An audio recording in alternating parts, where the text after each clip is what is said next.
Hey there, Knicks fans.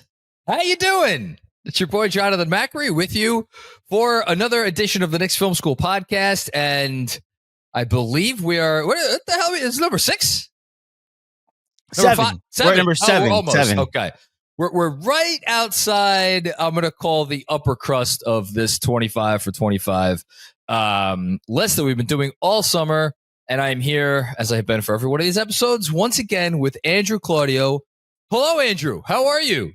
I'm good, John. How are you? Good to be here, Knicks Film School peoples. I hope you all had a good weekend. I'm assuming if you don't watch or follow intently a New York football team, New York Metropolitan but football team, like here in the NYC area. I know people say that the team from upstate, almost Canada, is New York team from up. They can't even say their name.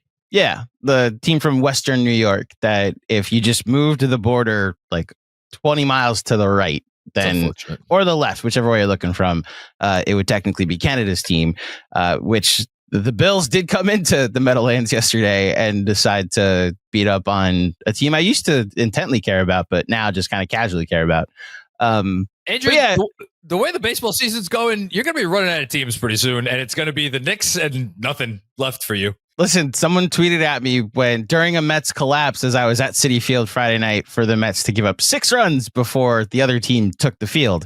Someone tweeted at me, at least, don't worry, GMAC, we have the Knicks to look forward to. And I was like, yes, I have the Knicks. They've never let me down. I can't wait. I will say it has, going through this summer with you and talking about the Dark Ages has very much made me appreciate the era that we're in now. And it was cool to listen to you and Jeremy yesterday talk about the depth on the roster. I remember when we were opining for, can we just get a Malcolm Brogdon to be our 6th man after they made the OG Anunoby trade. And now he's like competing for the 10th spot on the roster. And I'm very happy with the fact that we're going to get to follow a Knicks team with that type of depth and expectations. Because here in the rest of the sports world for New York, although say the Yankees are doing much better than they were earlier in the summer, it hasn't been all that great. I was actually looking up Aaron Judge's stats earlier today because I was starting to write my Jalen Brunson piece for the Knicks Film School newsletter. Shout out to Substack, and trying to figure out where the popularity contest currently is between Brunson and Judge amongst New York athletes, which we could save that conversation for the Brunson episode when we get to it. I'll just say from a productivity and talent standpoint, it's not close. And it's the one thing I'll say that's the most frustrating part about being a baseball fan and being a Mets fan, but also a baseball fan in 2025. Aaron Judge might be my favorite baseball player, but I can't fully root for him because of the team he plays for. Enjoy it now because it's going to be postseason soon, and then Jonathan Macri, Yankee fans watching. I didn't say that. No, I did not say that. That did not come out of me. I am rooting for Aaron Judge. I think it's fun. I'm not rooting against him. I don't you really just care. said the most anti-Aaron Judge joke that Benji will tweet at you. How dare you? He was so disappointed in you, like he did with me after the Subway series. But he's got to settle down. Yeah. All right. Before we get to talking about the honoree of today's episode, great. Quick reminder. Thank you. Follow us at Knick Film School. That is SKOOL on all of our social channels. We're getting those ramped up. Subscribe and obviously rate and review this podcast wherever your podcasts are found. Subscribe on YouTube. It was a fun live stream, as Andrew just mentioned, that we did, me and Jeremy Cohen. Last night, talking about some of the nitty gritty of the cap and the apron stuff and all those sorts of machinations. And make sure you turn on your alerts there on YouTube as well. And then sign up for Patreon, where we got bonus content as well as ad-free episodes of this very show that you are listening to. On that note, number 7. What number was he actually? See, this is how I don't know numbers. He was number, let me see if I can get this. I'll take it off the screen. I'm not looking. Mm-hmm. See number 9? No, that was RJ Barrett. I should have known that. All right, let me try again. Latrell Sprewell was number 8. I knew Latrell Sprewell was number 8. Mm-hmm. Karl-Anthony was number 7. 7. The fact that you're going down means Houston is a lower number than any No, of these. I'm just saying. Oh, numbers no, wait, near I know. 9. He was number 20. He was number 20. H2O. Yes. There it is. Allan Okay. Houston, number 20. Why did I think what did I say first? He was. You said 9. Nine, I don't know. where I got that from. This wasn't even like Olympic number 9. Michael Was Jordan he the was ninth pick number in the 9. draft? No, he was the 11th pick in the draft. He was the 11th pick in the draft. Okay. Yes. Yeah, so here we go. The resume for Mr. Houston, who is, of course, still with the Knicks, working for them in some front office capacity. I'm actually not even sure what that is at the moment.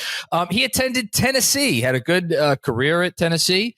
As I said, drafted 11th overall by the Pistons in 1993 to briefly, for a few years, team up with Grant Hill on what was, I know this was before your time, Andrew, but what was like, I'm trying to think of a comp for those Pistons teams. They were like mildly interesting. They were never like contenders, but they were, like I think Joe Dumars may have still been there for one or two of those years. He then signed with the Knicks in 1996 after his rookie contract expired. I will get back to that signing in a bit. He was named to the 2001 Eastern Conference All-Star team.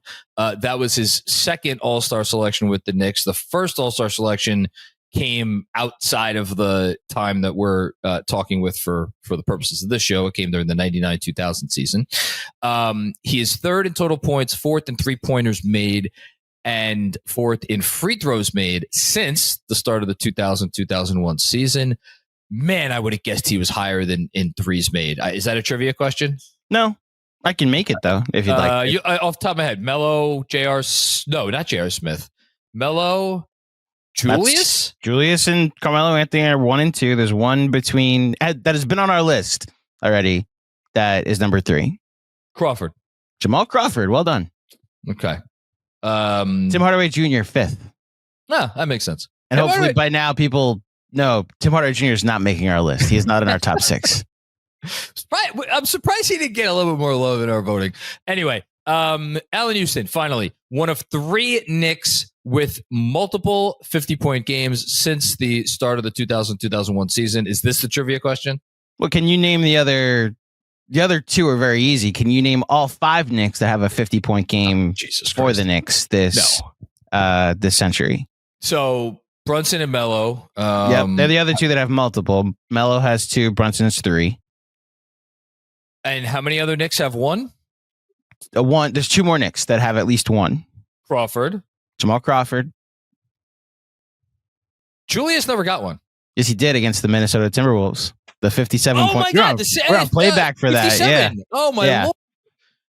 I think what you have put out of your mind for that game is that they lost because that was. I remember they lost. That's why. But like the reason why it's not. That's what I'm saying. Like you put that so far out of your memory because they lost the game, and the fact that it's to me the Taurean Prince game, not the Julius Randle scored 57 points game. 8 for 9 or whatever from 3. I remember that third quarter from Julius Randle is up there with any single quarter I think I've ever seen a Knick play from a scoring standpoint. We'll come up when if we talk about. I will say I think people have figured out who the 7 are, and now they're getting to wait for our order. Well, again, I don't think I'm spoiling anything by saying Allan Houston, and I did not realize that our voting, we could put up the voting totals, that our voting worked out this way until I was looking at it this morning. Correct me if I'm wrong, 6 Knicks have made an All-NBA team during the portion of time that we are talking about. They are the 6 Knicks that we have not yet named on this 25 for 25. So Allan Houston is the highest Knick in our voting totals, in our ranking, who never made an All-NBA team. And if you're just looking at the voting, which I am pulling up on a different spreadsheet because, man, if you could read that, God bless you. Shout out to those of you that watch us on the television and can see this. Yes. Shout out to all of you. A lot of 6s. 1, 2, 3, 4 people voted him 6th. One person, Jeff, shout out to Jeff, voted him 5th. Couple others in the top 10. I had him 8th. Jeremy had him 8th. You had him 9th. And then Benji and DJ. Interesting. I don't know if Benji and DJ have been in unison like this on another player while also the two of them being very far apart from everyone else, because no one else has him lower than 9th, and then DJ has him 13th, Benji has him 14th. Interesting. I don't know if I know what to make of that. So this was what I referred to when we were talking about J.R. Smith. If you flip J.R. Smith and Allan Houston, Benji doesn't have any real outlandish pick on his list. But he has J.R. Smith 7th and Allan Houston 14th, whereas Allan Houston finishes 7th and J.R. Smith finished 12th. Yeah, I got to be honest. When initially we did our voting and did our rankings, I had Allan Houston because I was just doing the century in my top 5. Guy made a conference finals with the team technically in 2000, and you got an extra All-Star appearance if you consider exactly more points, more whatever, and then you gave the mandate. Nope, just 25 seasons, and it's why I moved him back to 9th. Yeah. And look, just my 2 cents to start things off. I don't know if you remember this, but at my engagement party where we did like the superlatives, where you had to like see how well you know the bride and groom.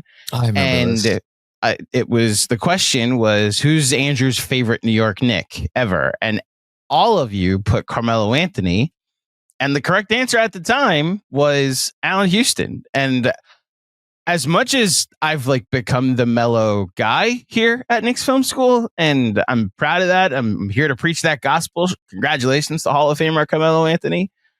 Allan Houston remains probably in my heart my favorite Knick ever, which is the reason I put him 9th. I thought I was ranking him higher than usual because, like you said, we're talking about 1 All-Star appearance and 1 first-round appearance this century, or during the criteria we're talking about. Excuse me. I think what? Well, okay. 1 first-round playoff appearance in which that he appeared in the series. Yes, that's right. He was on he was an active NBA player, even though he didn't appear in said series. And he played 50 games during the season in which the team that he was on that season made the first round of the playoffs and won 0 games. So that's why he got to 6th. You're right. He made the playoffs twice, which not a lot of other Knicks had made him.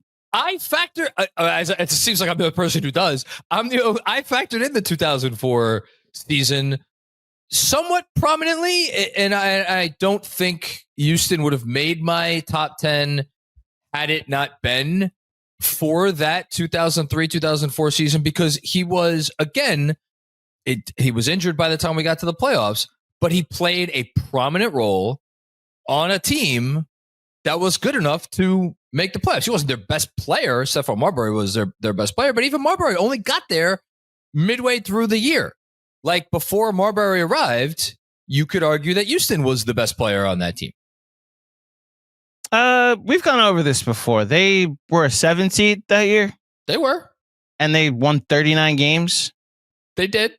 So he was the best player for 30 games on a team that won 39 games. I've spoken about this a few times. For just me, from the range of essentially 4, which I know we haven't gotten to, my 4, to whatever was 1 spot above RJ Barrett. I think I had Barrett 13th. So yeah, which was higher than anybody else, by the way. For anybody yells at me for saying it. Well documented, yes. Yeah. To 12. So 4 to 12. In my book, those spots were pretty fluid. And I'm not saying it's through darts, but like, I was looking for margins I had to look for margins because I grouped that group of players together. And for me, you may laugh at it, Houston being a part of that 2003-2004 team, that made a bit of a difference for me.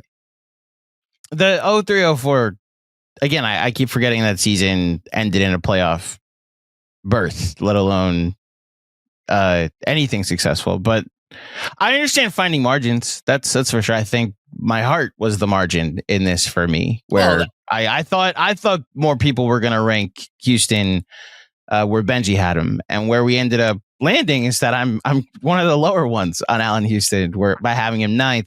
Look, it's a shame that, and I think this is really where the conversation should be about Allan Houston for the criteria we're talking about. It's a shame the injuries and the contract became the conversation around Allan Houston for the 2000s, because my God, was it fun to watch Allan Houston. The talk about a mid-range assassin that today, if they had just told him, hey, move back 7 feet, would be a lethal shooter in today's NBA with how good of a shooter he was. And it was just a shame that his career was cut down by injuries the way it was.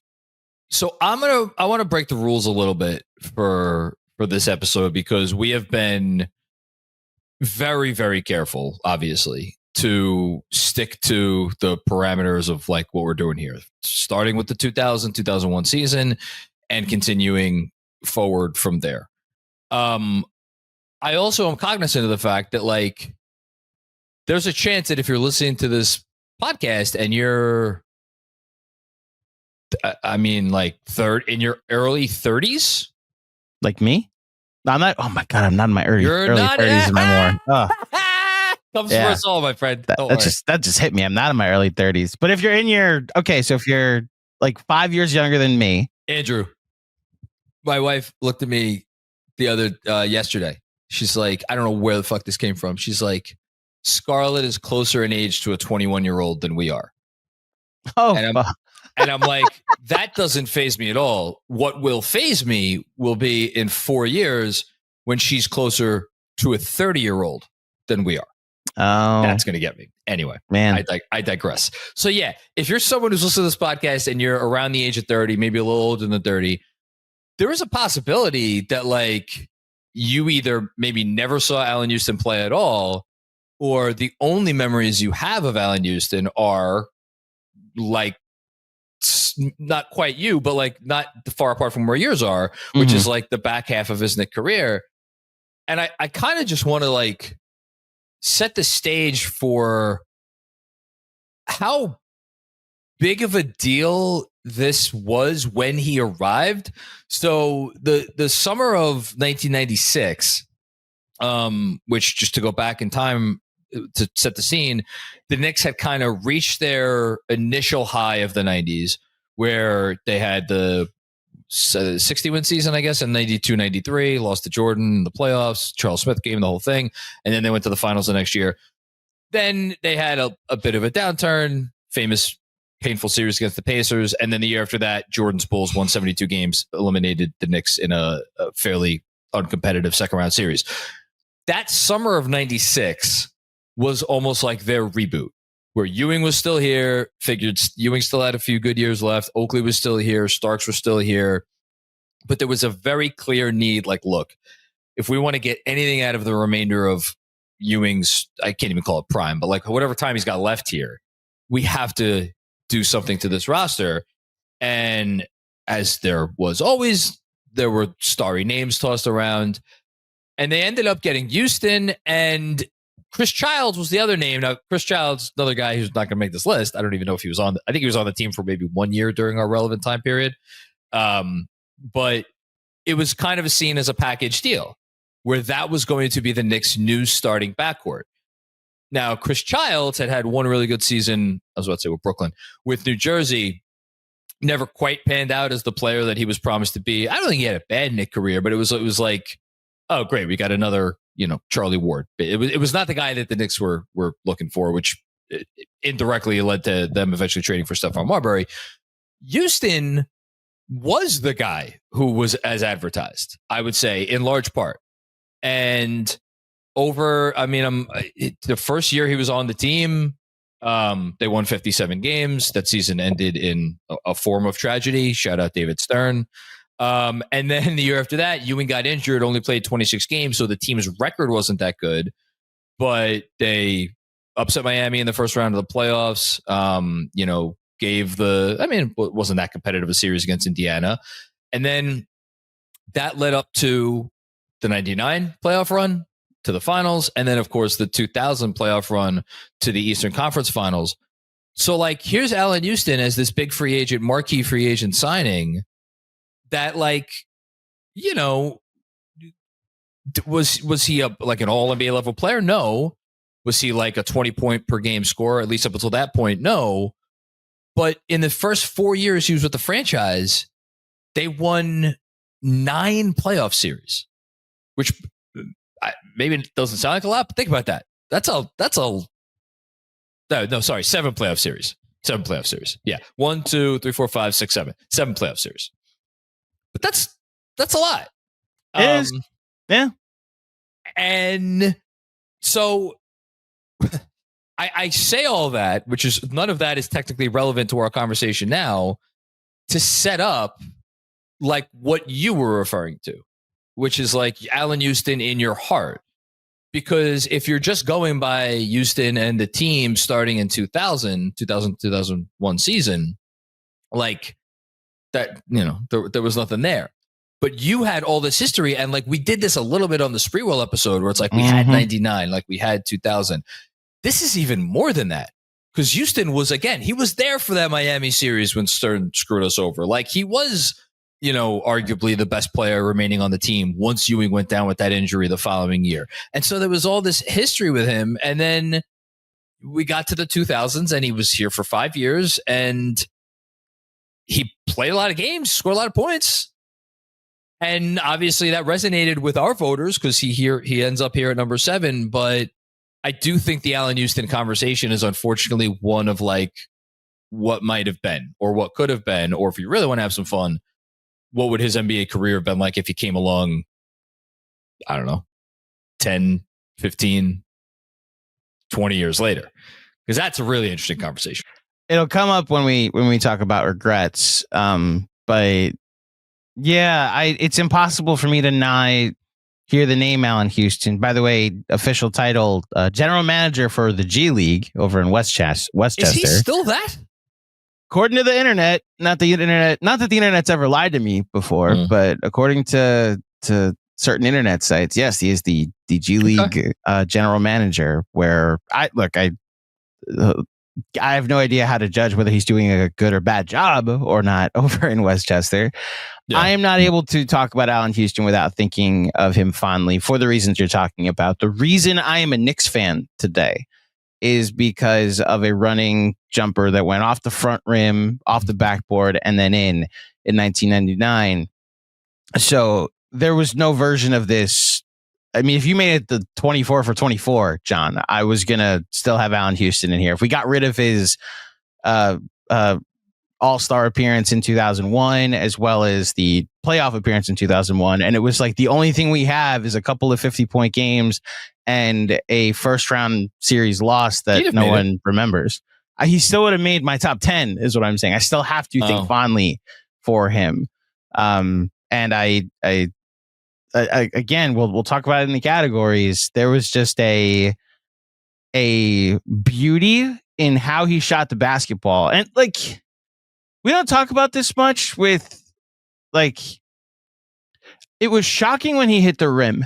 Like every shot he took felt like it was nothing but net, and it was the purest form of jump shooting in the beginning of my NBA fandom, where it was dominated by big men. And with Michael Jordan gone, I basically had to go to Kobe Bryant, Tracy McGrady, and then Allan Houston for me for jump shooters that I enjoyed watching. And it's why it's impossible for me to really talk about him in this episode objectively. So Allan Houston, 6'6", 200 pounds. That's according to his basketball reference page. For his career, a 40% three-point shooter. Now, because of the era in which he played, he only once in his entire career attempted more than 5 threes per game. It was his third to last season with the Knicks. But I think if you're talking about the greatest shooter in Knicks history, I mean, well, Brunson is... I was saying we might be currently watching him. Yeah. Putting Brunson aside, I think it's got to be Allan Houston, right? And not like taking the Steve Novaks or the Dante DiVincenzo's, sure, yeah, or like the one season pure, you're only here to shoot guys. Like the high volume shooters, it's absolutely Jalen Brunson and Allan Houston. at that size, and like he never made an all defense team. I just looked it up. He got all defense. I think he got like literally one all defense vote 1 year. He was never a bad defender. Like he was always able to hold his ground. I know Knicks fans at the time complained that they wished he was better on defense. I hear that. He was adequate at the very least. Like different era. I think we're talking about a guy who, I mean, I was about to say a multi-time All-Star. It was already a multi-time All-Star. Could he have been? I was going to say, could he have been like Klay Thompson light? I don't think that that's crazy. But he came along in the era that he came in, and as you said, he was more of a mid-range assassin than anything else. So I think that's a huge part of his legacy, and as is the fact that like that shot. Where are we at on the most famous shots in Knicks history? For me, it's number one. I think it's number two, though. Behind what? Behind the 4-point play. 4-point play happened 2 rounds later. They had just lost Ewing the game prior. It gave them a 2-1 lead in the series that they eventually won and went to the finals. There's too much behind it. You don't get to have the 4-point play without the Houston shot. You don't. That's why I think it's 1-2. If you wanted to argue for it, I think there's a case. I think it happening, like the stage being greater, though 2 rounds later, for me, means the shot's greater. You want to say because it decided a series, it's greater? It decided that series. Okay. It decided the second 8-1 upset in the history of the league against the Knicks' greatest rival at the time, Riley, obviously. Yeah. Those two. You don't have to convince me. This is the margin we're talking about. I know. So I don't know. It probably is number one for me. So there's a lot of stuff there. Oh, and then the other thing I was going to bring up, and again, this is I understand a lot of what I'm talking about is not technically relevant to this conversation, but you again for younger fans, like you have to try to understand where this guy sits in the estimation of certain Knick fans who watched him for his whole Knick career. And I say certain because it's not like he has 100% approval rating. Like there are Knick fans who wanted more from him in some bigger games, wanted maybe a little bit more in certain playoff games where Sprewell maybe overshadowed him a few times. But like, look, in franchise history, there's only 3 players that have scored more points. And their names are Patrick Ewing, Walt Frazier, and Will Street. That's it. So I'm always going to kind of feel like Houston gets a little shortchanged, which is kind of why I wanted to do the little, go outside the rules for this one. By the way, anybody that has an issue with Allan Houston's playoff record or accomplishments, we just talked about potentially he has the greatest shot in Knicks history, which happened in a playoff series and won a playoff series. He also, the clinching game in 99 to beat the Pacers in Game 6, had like 34 points, the game high score to send the Pacers home. And in their only win in the finals had 30 plus points. So it's not like there wasn't also great performances for us to go to also. Understanding that none of these moments qualify for our list. I think there were some elimination game shortcomings at times. Yeah. But you got to also highlight the good when we talk about the bad. Yeah. I would just hold on. I'm looking up what you talk about. No, Sprewell in the Game 6 win against Indiana to send them to the finals in 99 was 7 for 19. 6. Oh my God, Sprewell getting to the line in that playoffs is like the most underrated achievement in NBA history. How often he got to the line, and he, in that playoff run, he was 113 of 133 in 20 games. Yeah. Which is just absurd. Game 6 against the Pacers, Allan Houston went 12 of 17 in this game for a grand total of 32 points, 12 of 15 from 2. So he had 32 points on 17 shots and took 2 3-pointers. And back then, this is like, oh my gosh, we have a wizard on our hands. I know. And then in the finals, 34 points in game 3 on 24 shots. So, and I'll never forget him and Sprewell going, both of them going 30-30 for games 1 and 2 against Atlanta and ending that series before the decimation of the Atlanta Hawks that's what put Sprewell in the starting 5 after that. Van Gundy was like, I should just play my guys a ton, which also of a time, shout out Tom Thibodeau, in that elimination game in game 6 against the Pacers, 47 minutes and 1 second. Like he played all but 1 minute of the game. Houston, that's again, the shame of the injury is this guy played, man. He averaged 44 minutes a game in that finals against the Spurs.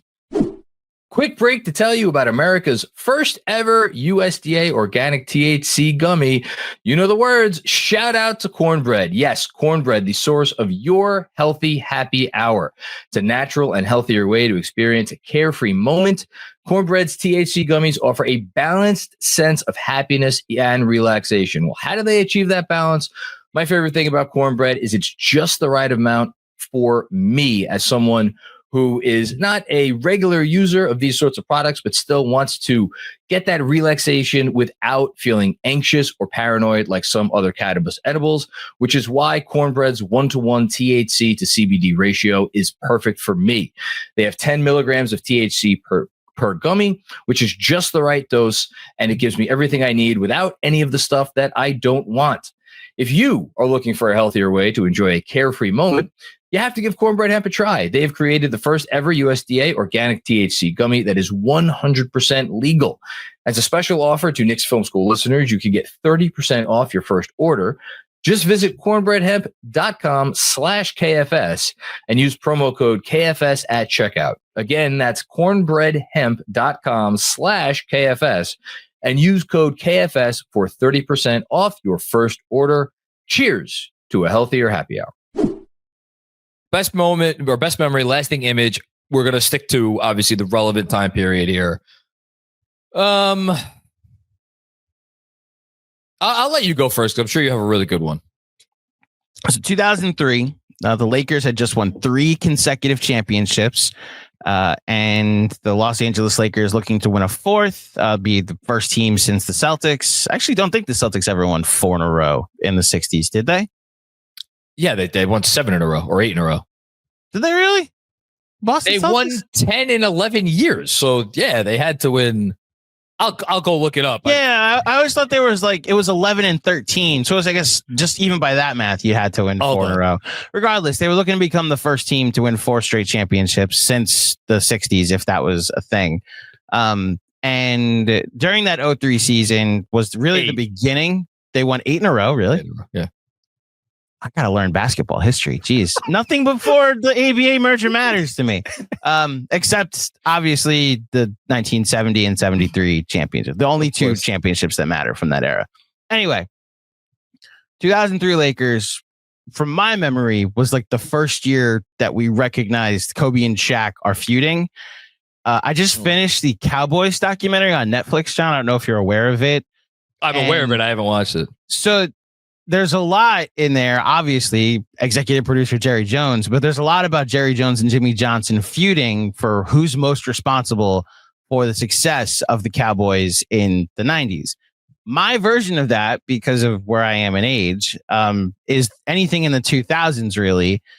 And I remember them feuding, Kobe and Shaq, for who's most responsible on the court for the Lakers dynasty that's being built at the beginning of the 2000s. They had just won 3 championships. You had Kobe, this relentless worker, the second coming of Michael Jordan, and you had Shaq, who was a larger-than-life personality that was dominant on the court, but kind of played himself into shape, wasn't as hard a worker off the court, which drove, obviously, Kobe crazy. And so it didn't fully become a distraction on the court. But it was absolutely a thing when Kobe would just go on these heaters and it's like, all right, Shaq's only taking 15 shots this game. He's just going to have to take a back seat. And in February 2003, Kobe Bryant began a stretch of 9 consecutive 40-point games. It was a sight to behold back then because people weren't taking threes. During the stretch of 9 consecutive 40-point games, the Lakers, he only took more than 5 3-pointers twice during this stretch, 3 times during this stretch. So this wasn't a guy taking 12 threes to get to 40 points, but 9 consecutive 40-point games. They lost twice during this stretch. And the second loss which was what we're about to talk about, is my Allan Houston greatest memory. Because this was during a time where very nerdy, very getting into sports for what would eventually lead to a career, Andrew Claudio was scoring Knicks games every night. I had this fun scorebook that I got from Modell's. And that night, Allan Houston, it was on February 16th, 2003. Kobe Bryant went for 40 points this night on 14 of 31 shooting. And the Knicks still won 117-110 because Allan Houston, for the first time in his career, eclipsed 50 points. He had 53 points on 29 field goal attempts. He had 17 in the second quarter. He had 20 in the third quarter, and then a solid 10 to close it out. Actually missed 2 free throws down the stretch, so just missed getting 55 points in this game. Again, mid-range assassin, 53 points, only took 5 3-pointers in this game. Was just any spot that he wanted to get to on the floor, he would rise up and shoot. And he was doing it against a team that we all considered a dynasty at the time, and they were a dynasty. So him doing it in Staples Center against the Lakers during Kobe having this unreal stretch of scoring will be, from this stretch that we're talking about, from 2000, 2001 on, my best memory and lasting image. His first 50-point game. It's the right answer to the question for the time period that we are talking about. Even though he didn't play a huge role in the game, I toyed with picking the 2001 All-Star game for this answer, which was the famous East comeback when they were down by 20. But that was really more Allen Iverson and Stephon Marbury driven. But I will never forget Allan Houston like being a part of that game, like seeing the whole East team like cheer on the bench as this comeback was happening. He did play 15 minutes in that game, but I'm going to go with the for me, and maybe this would as I was about to say this is a reason why he shouldn't be as high on this list. I don't really care. The last great moment of that the 90s Knicks, which was the 2001 first round playoff series against the Toronto Raptors. Yes, they lost. Yes, they lost in 5 games, which back when it was a best of 3, they lost the last 2 of that series. It was very annoying. But Allan Houston, like, as he almost always did, represented himself really well. In the series, he shot just under 60% from the field. He was 38 for 64 in the series, averaged just over 20 points. Didn't miss a free throw, 22 for 22. And like, I remember the series, like, yeah, they lost. He wasn't why they lost. And I just, well, that's a good transition to biggest regret, something we wish would have gone differently or better, even if out of their control. So we got 2 here. We got the injury one, and then we got the dysfunctional morass that the team devolved into slowly over the course of the last 4 or 5 years of Allan Houston's career. I don't know. We could do both. I don't know. What do you wonder about? Do you wonder about either? Do you care about either at this point? The injuries are impossible not to think about when you're talking about Allan Houston and things you wish had gone differently. We hinted at the minutes, and this is just what happened with NBA players when they got in their 30s that weren't named Michael Jordan. And like Larry Bird didn't play 20 years, didn't have really productive last 5 years of his career because he was playing the minutes he was. It was rare to see a guy in his late 30s being a productive member of playoff teams. So with that being said, like the injuries is probably the correct answer. And I maintain, while I'm thankful for the run that he had with the Knicks in the late 90s and the accomplishments that he has for Knicks history, I can't help but wonder if he comes along 10 years later, like what things had gone differently. What if he's born 10 years later, has this type of jump shooting ability and is playing under Mike D'Antoni next to Carmelo Anthony, like during an era where the 3-pointer is being more valued. It's more a thought exercise, John. And this is maybe more for the next question that we're about to go over. Just what would he be in a league where a shooter like him is told you're taking 8 to 9 threes a game? And I think we're talking about a 24 to 25 point per game scorer, especially like you mentioned the Klay Thompson light. He wasn't as good a shooter as Klay Thompson. Well, Klay Thompson didn't have as much of a bag as Allan Houston. So when you have that mid-range ability and get to the rim ability, and you have this jump shot, I think we're talking about an all-NBA player. So that's where I go to with Houston. What would he do if he was around 10 years earlier? So I got a couple here. On the injury thing and the contract, because a lot of people still remember his contract. It was 6 years, $100 million, I think. I thought it was 7, but I'll look it up. Yeah. And the NBA creating a rule during a collective bargaining agreement negotiation that 6-100. You're right. 6-100. Go ahead. That was called the Allan Houston rule, that the Knicks didn't end up using on Allan Houston. But all of that kind of, not overshadows his legacy, but like impacts his legacy. This guy was durable. Like 2 seasons before he retired, or not maybe officially retired, but 2 seasons before his last NBA game, he played 82 games in the 2002-2003 season. And then the year after that was the aforementioned 03-04 season, played 50 games and ended up missing the end of the year. And then it was 20 games and that was it. So like he was not an injury prone guy at all. He played until the end. And if he could have stuck around and like stayed on the court into his late 30s, like we're talking about the second leading scorer in Knicks history for one. And I don't think he couldn't have lasted till the Stoudemire era. But like, I don't know. I wonder if there was some kind of version. And then the dysfunction, did they rob him of some potential, additional playoff appearances? I don't know. I think once they made the Ewing trade that they did for Glenn Rice and whatever else they got for Ewing and like Travis Knight. Yeah. There we go. That guy.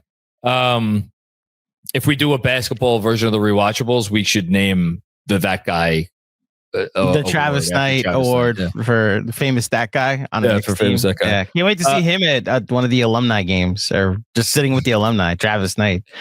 Can we go into detail a little more on the Allan Houston? I don't think a lot of young Knicks fans know about what the Allan Houston rule was. Oh, sorry. Yeah, 2005, the new CBA comes into place, and you could wipe away any player from your books. Yeah, you get amnesty is what the technical term was. You had an amnesty clause. You just could release one player. It won't count against your books. Like you have to waive and stretch like you have to do now.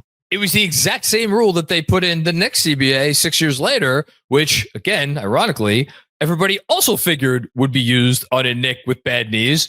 Then it was Amari Stoudemire, and they didn't use it on him either because just wait till we get to regrets in that conversation. God. So sorry, that was the amnesty clause. No, I'm going to go here. We're only talking about the last 25 seasons. Fuck it, I don't care. I wish Allan Houston. Again, there's no way that this could have happened. I wish he was drafted by the Knicks. How about that? There's my regret. Nice. Yeah. So he develops with Houston even earlier, or with Ewing even earlier. So maybe, does he make it? I mean, do they win the championship in '94 if rookie Allan Houston is on that team? Does something different happen in '95? Maybe they beat the Pacers. Maybe they give the Magic a run in the conference final. Like that may seem crazy, but like Allan Houston came into the league as a 22-year-old, and like he was not great right away. He averaged under 10 points a game, but he was really good. Like, I don't know. It would have been cool if he played his whole career with the Knicks. Third highest total point scorer from the 1994 draft class. Do you know the top two? Do you remember the 1994 draft at all? You want to see how many I could get in order? Sure. It would be like 4. Chris Webber. Number 1. Well, no, in the first overall pick. Yeah. He has first overall to Orlando, technically. To Orlando, and then was traded for number 3 overall pick, Penny Hardaway, along with not 1, not 2, but 3 future first round picks. Most dramatic announcement of a trade at a draft of all time. Go look it up. David Stern, 94 NBA draft trade announcement. Never, I mean, the excitement that Magic fans had over the prospect of pairing Chris Webber with Shaquille O'Neal was in 1994. Now Penny's like the 3rd or 4th greatest Magic ever, but so obviously they love him there. So anyway, 2nd Sean Bradley, 3rd Penny Hardaway, 4th Jamal Mashburn. Yes. Did you say 2nd? I said Bradley 2nd. Yeah, Sean Bradley. Yeah, sorry. Penny, Mashburn, J.R. Ryder. Isaiah Ryder? Isaiah Ryder, yep. Now here's where I'm going to lose it. 6th. I want to say it was someone like Lorenzen Wright or some shit like that. As obscure, but Calbert Chaney, the Washington Bullets at the time. Washington Bullets. Yes. Duke. Hold on. Number 7 to Sacramento, Duke. Duke. Now a head coach. Sacramento? Mm-hmm. According to Basketball Reference, I don't know if he got traded someplace, but Bobby Hurley. This was Bobby. I was thinking Jason Williams, and I'm like, no, it's too early for Jason Williams. Bobby Hurley. I'm not going to remember the other ones. Vin Baker, 8th. Rodney Rogers, 9th. Lindsey Hunter, 10th. Obviously, Allan Houston, 11th. And then you get names like George Lynch and Doug Edwards and Scott Haskin. And we've reached the point of people I've never heard of. Allan Houston, 3rd in his draft class for career points scored with 14,551. There's 2 players with more than him. One was taken ahead of him, Chris Webber, number 1 overall, 17,182 career points. And then number 2 on this list was the 24th pick in the draft. Latrell Sprewell. No, Latrell Sprewell was taken a few years earlier. Sorry. Knicks have a history with this guy, and specifically from the 90s. And you just mentioned, what if a rookie helped the Knicks in the finals in 94? Well, the other team, Sam fucking Cassell. Yeah, the other team had a rookie that hit a big shot in game 3. Sam Cassell, 15,600 career points. Fuck Sam Cassell forever. He's a great player and a great NBA coach now, assistant coach now, but fuck him perpetually. Yeah. Anyway, I get that. A lot of Nemhard in Sam Cassell. Oh, I hate Sam Cassell. At the time, I hated him. All from that one series, just one series. Right. I mean, he turned to finals with the Knicks would have been up 2-1. They win that. They got 2 more home games. The Rangers had just won the finals for hockey. So try to think how we had so much momentum. That was a good question at the time. Who was the second most important player on that Rockets finals team? Because I think you could make a case. It wasn't Cassell, but like you could make a case for Horry. I think Otis Thorpe was on that team. Vernon Maxwell, certainly, he was always a pain in the ass to deal with. Kenny Smith. Kenny Smith, yeah. Kenny Smith. Yeah, but see, here's the thing.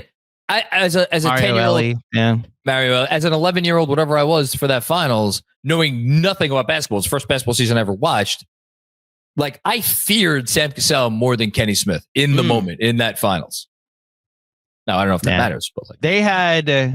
Let's talk about a collection of role players, and obviously they get Drexler the next year. Yes, and so they have a clear second Hall of Famer, but never has a team had a very I shouldn't say never, but this was a very clear. We have a number 1, and then a bunch of role players who, throughout their 2-year run, almost all have big, like, iconic, lasting image moments between this shot by Sam Cassell, Mario Elliott against the Suns the following season. Kenny Smith in the finals against the Magic the following season. I'm sure there's a big shot Bob jumper that I'm missing, although he's much younger in the Rocket series. They all had a moment, a lasting image. Ori was picked in the 92 draft. And then, so this was the first championship season was his second year.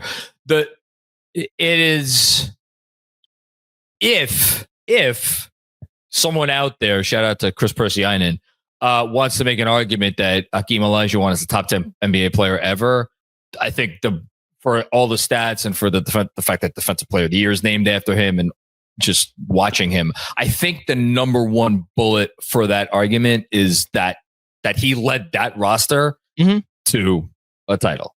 Right. Right. But yeah. But how do we go down this road? Okay. Breaking the rules today, John. Yeah, breaking the rules today. What role would Allan Houston have on the current team? Well, this is the easiest fucking question we've had in this series so far. Starting shooting guard, Allan Houston, without question. No ifs, ands, buts, anything. Trying to think how hot a take this is. I think they're like a 66 win team if peak Allan Houston is the two guard on this team. Like best team in Knicks history, clear best team in the NBA. You're muted, by the way. You're muted. Sorry. I think I don't know if your mic got detached or not, but it didn't. The take was so hot that I lost. It literally unplugged your mic. Damn. It's not. So. Okay, so Brunson, Houston, Bridges. OG. Well, and Cat. I mean, you want to talk about 5-out spacing, John? It's the best. It's why the Dante conversation was so. Okay, I said this during the Dante pod. There's only one other player that I think would be a more perfect fit on this current Knicks team for a spacing standpoint. I know there's a Hartenstein argument, but like if you wanted to add a two guard, add a shooter, I'm going to Allan Houston, and I think the Knicks, if they have that guy that also has the ability to create his own shot, so you can, if teams are taking away the three, okay, I'll just kill you in the mid range. I'll just get to the rim, but if the rim's also wide open because I'm not playing in an era where there's not one but two players on the court that can't shoot. Allan Houston would have averaged like 24 points on this Knicks team. And if we're now factoring in he's the third best player on the team or third most important player on the team, this is a 66-65 win team if Allan Houston is on this team. You want to get really depressed? Let's do it. If they had Allan Houston, prime Allan Houston a year ago, they don't need to trade for Mikal Bridges, and we're probably looking at Giannis right now. Oh, that's big braining it. Okay, I'm not depressed by that. How many? We're fantasy basketball. Yeah. Then forget how many wins this team. Then it's how many championships is this team? Yeah. Well, maybe that's more what the take is. Like prime Houston. I mean, do they still? I'm saying maybe that's the take, that it's not that they're a 65 win team. We're talking about like the Knicks. Hold on here. Hold on. If Houston's the two guard on this team. I mean, this is blowing my mind. Do they still trade for Cat? Because part of the thing with Cat was like, yes, they needed a center. Yeah. But they also needed a scoring punch, and they went big or they went home. If you have prime Allan Houston teaming up with Jalen Brunson to form the best offensive backcourt the league has seen since prime Steph and Clay, like all of a sudden your need for a scoring punch isn't as dire. Maybe now all of a sudden OG Anunoby is your number 3. Maybe you're more inclined to ride out the Randall thing. Who's your center? So you're like, is Dante still here? Like, is he instead of Dante? Do they have him? You're probably moving Julius and getting like Clint Capella back, which is such a trading Julius here. Yeah, that takes all the air out of my sails. The version of the Knicks now with Maybe hold on. Maybe you because you don't make the Bridges trade. Maybe you give up. Maybe you give up what you need to give up to get Kessler, but it's a trade that still you have your future draft equity. Like maybe you give Ainge like one golden ticket. You know, like a unprotected. You know what you give him? You give him it's the Derek White trade. It is a future. I think it was a top 1 protected pick swap. And then you give him next year's first and the Detroit first and the fake Washington first, right? Yeah. So it's like on paper, it's like we got 4 first-round picks, but it's really only 1 golden ticket, and you still could trade 3 future firsts if you want. Which it means a lot for Walker Kessler, although Walker Kessler might get traded soon or get extended soon, and you'll see what Walker Kessler might be worth. But to your point, the Knicks would just need a center. They wouldn't need Karl-Anthony Towns. Yeah. And maybe I maintain that under an offensive-minded head coach with this much offensive talent, now at Allan Houston, I just don't know how many teams are stopping that. Sorry, it would be Chenzo's still here. Well, so that's you're creating. Hold on, you're not answering the question. Wait, you're answering what role would he have on the former team? Let's just play this out. So we have Jalen Brunson, Allan Houston, Dante DiVincenzo, OG Anunoby, and Walker Kessler as your starting 5, with Mitch and Hart off the bench. I wonder if DiVincenzo moves to in the NBA. No, Allan Houston absolutely could be a starting 3 in the NBA today. Today, yes, he was 6'6". Yeah, so it's Brunson, DiVincenzo, Houston, Anunoby, Kessler. Woo! Yeah, with Hart, that team wins 60+ games. Hart, Deuce. And Mitch. Well, does Deuce go in the? Oh my God, Julius is still on this team. That's right, Julius Randle's still on the team. So OG is your starting 3. You have DiVincenzo and Hart and Deuce coming off the bench. And Mitch comes back, and then you trade what's the Randle? What's the Giannis trade this summer? It's Randle's contract and depending on what Allen's making, you might have to trade out Allan Houston. On the current Knicks, I think they're a 65-win team. I broke your brain. You're like, we got to get the fuck out. We've now created a version of I don't know who's still on the Knicks in this hypothetical situation. Man. In the one that I've been answering for the past 17 episodes. On the current Knicks, he's the perfect 2-guard next to Brunson, Anunoby, Bridges, and Cat. They have the best spacing outside of like the 2023 Celtics or 2024 Celtics in NBA history. And they win 60+ games and win the title. Sounds all right. Okay. Lasting legacy with Knick fans. Consummate professional. Always representative of we've said this about other guys, but especially Allan Houston, a representative of the franchise that you can be proud of. And someone that again, we've talked about the injuries and like the team falling apart around him. You wished it was better and different. Yes, because we're Knicks fans, but also because for him and because he was a guy to speak. Look at what I'm talking to right now. You wanted to root for him. You wanted him to succeed. That's Allan Houston in a nutshell. The phrase "once a Knick, always a Knick" is a war cry in the Knicks world, right? Allan Houston defies that because it's forever a Knick. He literally never left. He moved into the front office. He has been a constant staple, whether it's the bad times of the mid 2010s, whether it's the good times of right now, where it's almost as if it's the guy that like graduated college, but then got a job at the college. And every time people come back for homecoming, he's still there. And it's like, oh, it's great to see you, but I've been here this whole time. And that's my lasting legacy with Allan Houston is since I became a Knicks fan, he's been here this whole time. And I'm glad that in this world where the Knicks potentially could win a championship this year. Guess who's going to get a championship ring as part of the organization? That's Allan Houston. I'll do you one better. As you just said, he's not going anywhere. His number will be in the rafters one day, and it will be something of a career achievement thing. But hey, for anybody who, when that day comes, and I mark my words, it's going to come.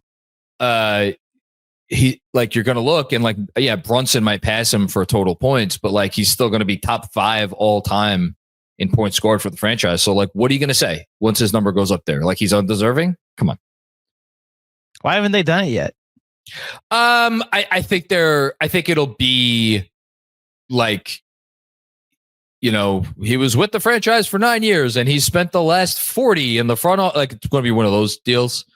He'll be older, and I think it'll be a moment to maybe when he retires from the front office thing, a moment to honor him, something like that. That's what I would bet on. Yeah, I'm just bumping up against the fact that he's qualified now. If under everything we've talked about, why haven't they done it yet? I don't think you can retire Allan Houston's number if you have not retired, for one, Karl-Anthony's number, and Bernard King still Bernard King. Retired, he hasn't had his number retired. Yeah, it's just the Knicks have retired one number since I've started watching the Knicks, so that's why. I've made this analogy before, but it was for a long time. It was harder to retire a Mets number than it was to retire a Knicks number. And then Steve Cohen bought the team and was just when I was in the 80s getting rich, all the Mets were awesome. We're retiring every Mets number now. So, Oprah with the cars. Literally, they were going to be the Yankees pretty soon, where there's just we're going to have to start using triple digits on our jerseys because of how many number we're retiring. I wonder if a change in leadership and a change in ownership potentially happens that is more about honoring a history with the Knicks, and then suddenly 8, 20, 37, 30 gets retired twice. Do we go that route? I don't mind the high standards right now, and I don't either, for what it's worth. I don't either, by the way. That's why I'm wow, you think they're going to retire Houston when they haven't yet. It's avoiding a lot of complications. Melo, I think, is in a different category. And to some extent, I think King is in a different category. Both of those guys are obviously Hall of Famers, but Melo's a top 75 player ever. Bernard King should have been named to the top 75 players of all time. Hall of Famers. Yeah. Yeah. Once you get past them, there's there's a group of including Houston, 8 to 10 guys probably that have, arguments, and we're not even getting into current players. Like you said, if this team actually wins a championship and a couple of these guys stick around for a few years, then now all of a sudden you're talking about a big group of guys. But we'll save that conversation for another day. Yeah.